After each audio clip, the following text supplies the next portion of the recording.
Hello बच्चों, welcome to Sunil academy. और आज की वीडियो में हम पढ़ेंगे चैप्टर हेरिडिटी। छोटा सा चैप्टर है, दो टॉपिक इसमें मोस्ट इम्पोर्टेंट है और वही एग्जाम में बार बार पूछे भी जाते हैं। ठीक है, तो आज की वीडियो में चैप्टर पढ़ेंगे हेरिडिटी, सारी डेफिनेशंस पढ़ेंगे। छोटी छोटी डेफिनेशन इसमें बड़ी इंपॉर्टेंट है बेटा, वो भी एग्जाम में बहुत बार पूछी भी जाती है।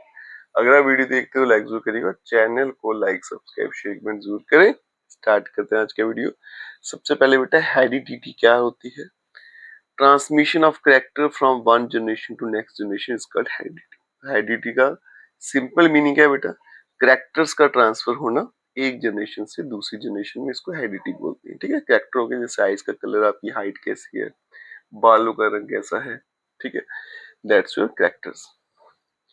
इनहेरिटेंस क्या है, process through which character pass from one generation to another is called inheritance. और इनहेरिटेंस क्या होता है, वो प्रोसेस जिसके थ्रू कैरेक्टर जो है हमारे ट्रांसफर होते हैं एक जनरेशन से दूसरी जनरेशन में, उसको बोलते हैं इनहेरिटेंस। क्लियर हो गया बेटा, हेरिडिटी क्या है, इनहेरिटेंस क्या है। नेक्स्ट है बेटा वेरिएशन, डिफरेंस इन कैरेक्टर्स और ट्रेड्स। याद रखिएगा, ट्रेड्स और कैरेक्टर दोनों सेम है। Among the individual of same species called variation। आपने देखा होगा बेटा, एक ही स्पीशीज की बात करें, इंसान की बात कर लो, कोई आपको लंबे दिखेंगे, कोई छोटे दिखेंगे, कोई मोटे दिखेंगे, कोई पतले दिखेंगे, है ना। तो ये जो डिफरेंस है कैरेक्टर्स में, इसी को क्या बोला जाता है, सेम स्पीशीज के जो इंडिविजुअल्स के बीच में जो डिफरेंस इन कैरेक्टर्स है उसी को वेरिएशन बोला जाता है। Next is trait. Trait are characteristic feature of an organism present in physical form that are visible in organism। तो ये कैरेक्टरिस्टिक फीचर है किसी ऑर्गेनिज्म के जो फिजिकल फॉर्म में प्रेजेंट है, मतलब जो आपको दिखते हैं, जैसे किसी की हाइट है, किसी का बॉडी का कलर कैसा है। ठीक है, तो इसको क्या बोलते हैं, ट्रेट्स बोला जाता है इन सबको। अब चलते हैं बेटा next, accumulation of variation during reproduction. तो रिप्रोडक्शन के दौरान बेटा वेरिएशंस जो आती हैं उनके बारे में पढ़ेंगे। Inheritance from the previous generation provide both a common basic body design and subtle changes in it for the next generation। देखो बेटा, जो इनहेरिटेंस है, पिछली जनरेशन से जो इनहेरिटेंस मिलती है आपको, उसमें क्या होता है, बॉडी डिजाइन जो बेसिक है वो सेम रहता है, साथ साथ में थोड़ी सी चेंजेस भी मिलती है नेक्स्ट जनरेशन को। When the individual of this new generation reproduce, अब ये जो नई जनरेशन आई, जब ये रिप्रोड्यूस करेगी तो second generation will have difference that they inherit from the first generation as well as newly created difference। तो जो नई जनरेशन आएगी बेटा, सेकंड जनरेशन, वो थोड़ी सी अलग रहेगी पहली वाली जनरेशन से। वो उसको डिफरेंसेस कहाँ से मिले थे, उससे पहली वाली जनरेशन के, और कुछ इन्वायरमेंटल फैक्टर जो है वो रहते हैं आपके। ठीक है, न्यूली क्रिएटेड डिफरेंसेस होते हैं। सेक्सुअल रिप्रोडक्शन जो होती है उसमें सिंगल पेरेंट होता है। If one bacterium divides and then the resultant bacteria divide again, अगर एक बैक्टीरिया ने डिवाइड किया, उसके बाद दो बने, दो ने फिर से डिवाइड किया, तो four individual bacteria generated would be very similar. तो वो चार के चार बैक्टीरिया आपस में सिमिलर रहेंगे। ठीक है, पहले पेरेंट्स थे, फिर एक जनरेशन, उसके बाद नेक्स्ट जनरेशन है, वो सारे एक जैसे दिखेंगे।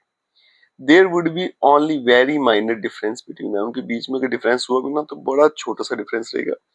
Generated due to small inaccuracies in DNA copy. और वो कैसे होगा, जब डीएनए कॉपी हुई तो थोड़ा सा डिफरेंस आ गया कॉपी के टाइम, तो वही उनमें आपको देखने को मिलेगा।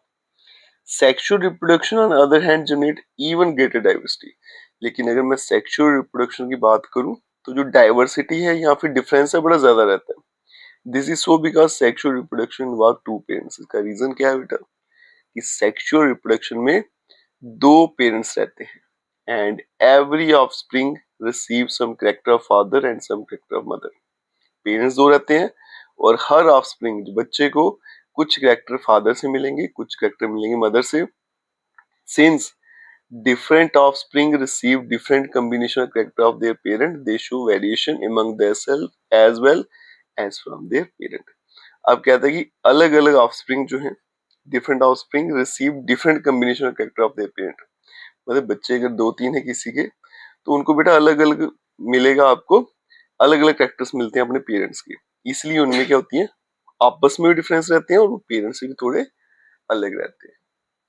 All the variation in a species do not have equal chance of surviving in the environment in which they are generated। कहते हैं जितनी भी वेरिएशंस होती हैं स्पीशीज में, उनके इक्वल चांस नहीं रहते हैं सर्वाइव करने के लिए इन्वायरमेंट में जिसमें वो जनरेट होते हैं। जैसे बेटा, depending on the nature of variation, different individual would have different kind of advantage। For instance, bacteria that can withstand heat will survive better in heat wave than the other.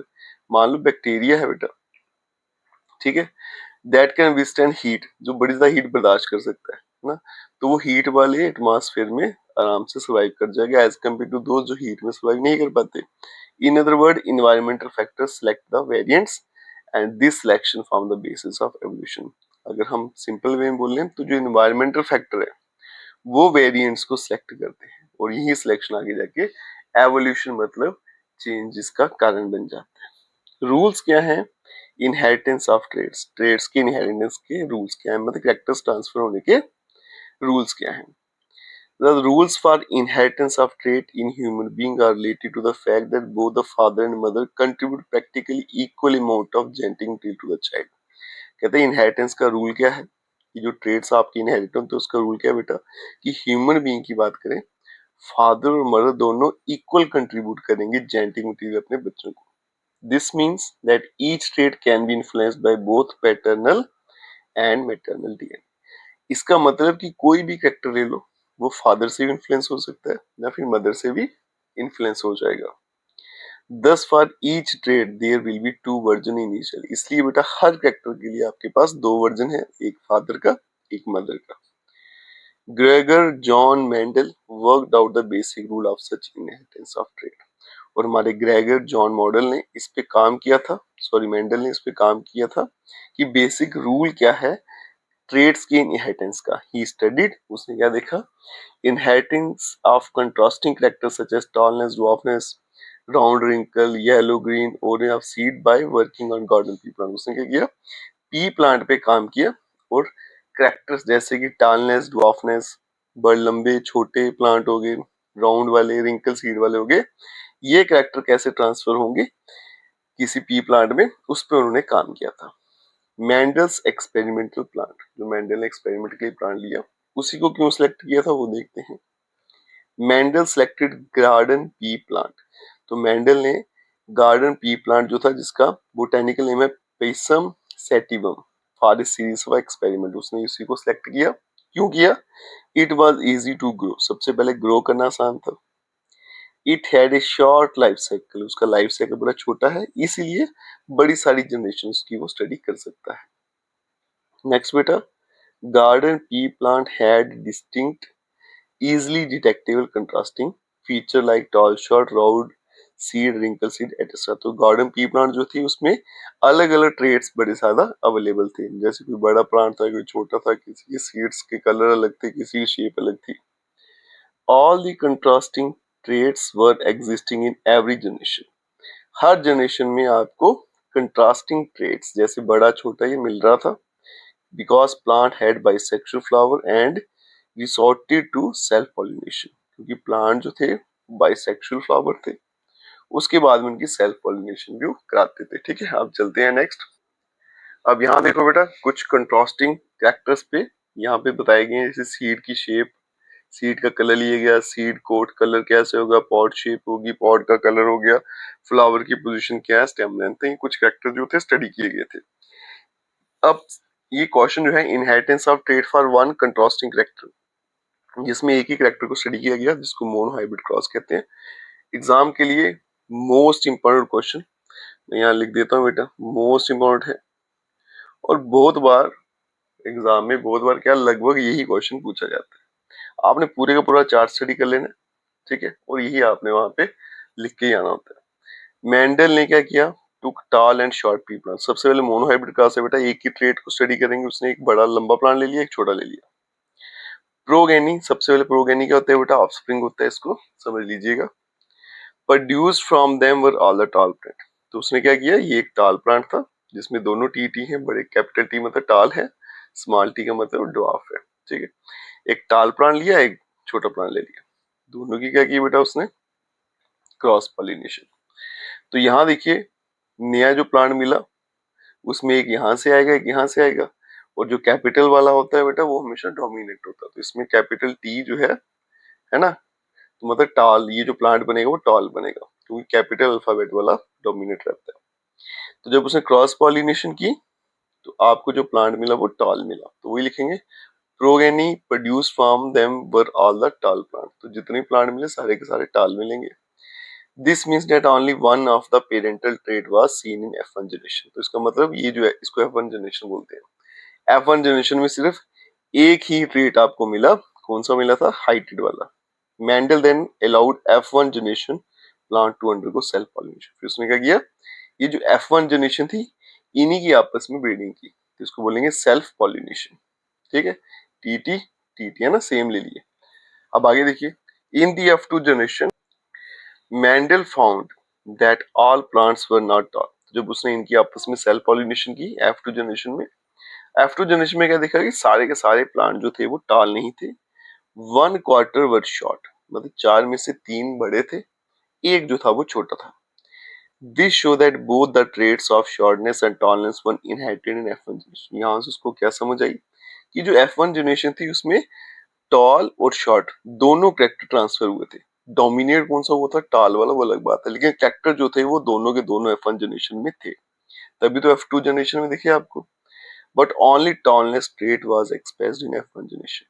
तो F1 generation में दोनों character थे, लेकिन सिर्फ कौन सा दिखा था हमें, टाल वाला एक ही दिखा था। F2 में टाल भी दिखे और शॉर्ट भी दिखे।